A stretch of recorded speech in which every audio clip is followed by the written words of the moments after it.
Guys, may bunga na rin yung mga mangga namin. Kaso lang, nasisira oh.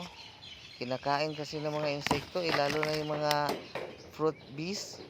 Sila yung kumakain yan oh. Sayang. Tingnan mo, ang daming bunga. Maliliit pa lang yan ha.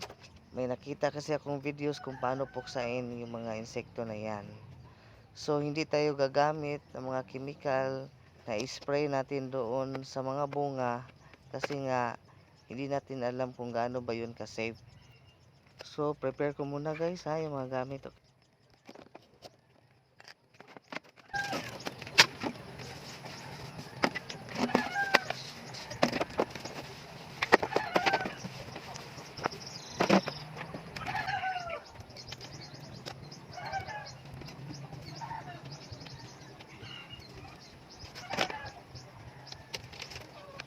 So, binutasan ko po yung bandang taas at saka yung sa gilid niyan, 4 na butas.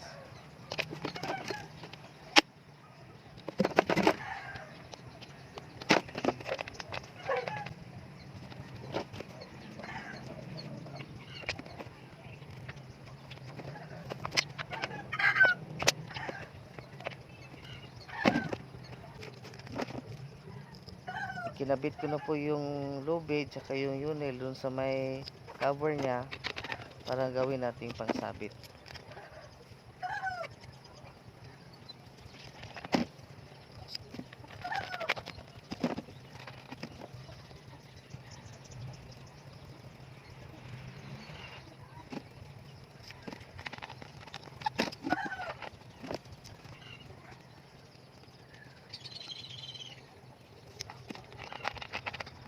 Tapos na po yung 4 na ginawa ko guys.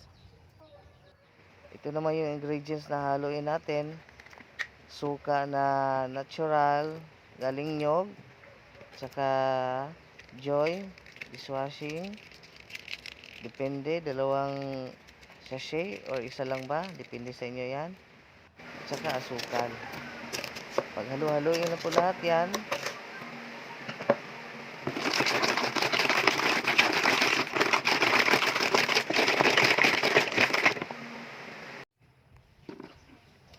pagkatapos haluin at saka ilagay sa may tabo at saka i-divide dun sa 4 na botilya na ginawa ko. Ayan na po yung 4 guys oh. Nasali na. So let's go, ikakabit na natin. Okay ka nang. Iri lang. Hmm?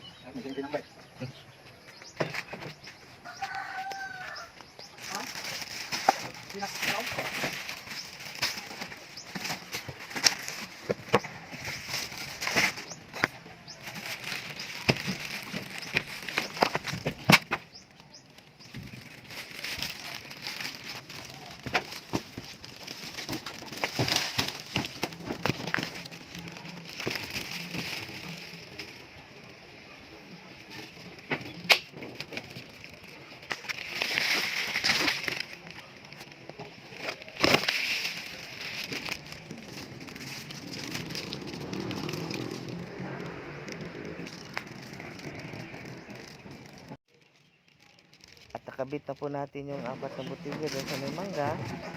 At mag-aantay tayo na dalawang araw.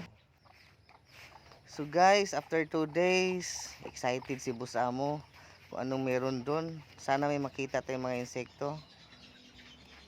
Ayun no. Let's go! Akyat-kyat mahirap. Excited much. So yung unang botilya, ayun, meron nga guys oh. So may mga insekto na pumapasok. Kasi yung mga pumapasok na insekto, hindi ako familiar. Hindi ko alam kung anong tawag sa mga insekto na to. Pero pagkakaalam ko, isa din to sa sumisira dun sa mangga. Diba?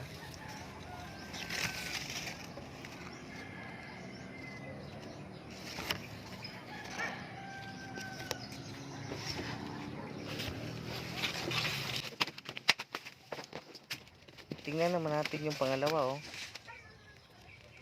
Yun nga oh, meron nga oh. Meron din pumapasok, marami din. Ayun, may langaw din, oh. Yung malaki langaw yun, oh. Diyan sila pumapasok sa butas na yan, yung ginawa ko, oh. Ayan, tingnan natin, guys.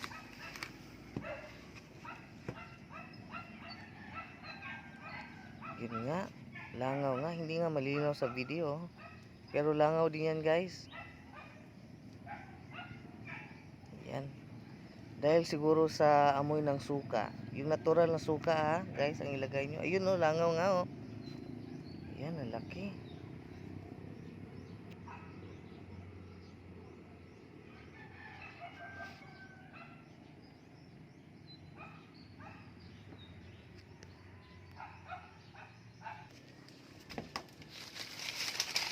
Okay, guys, dito naman sa pangatlo, tingnan natin.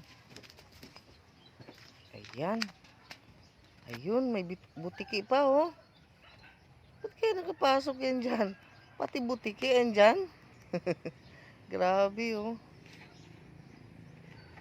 So, ibig sabihin, effective yung ginawa natin, di ba, guys? So, kung gusto nyo rin gumawa nito, guys, try nyo din. Kasi para sa akin, effective, eh. Yun nga, oh, butiki, oh, ang laki. Pumasok siya doon sa may butas. Ayun, oh. Yan siguro yung mga fruit bees. Yun siguro yun, guys. At wag natin kalimutan, siyempre, kukuha tayo ng mangga. Ayun, oh. Ito, kunin natin to kasi wala pa tong sira, eh. Sayang. Saka masarap to, guys. Lagyan natin to ng bagoong. Ayun, oh. Ayan, maliit pa, oh.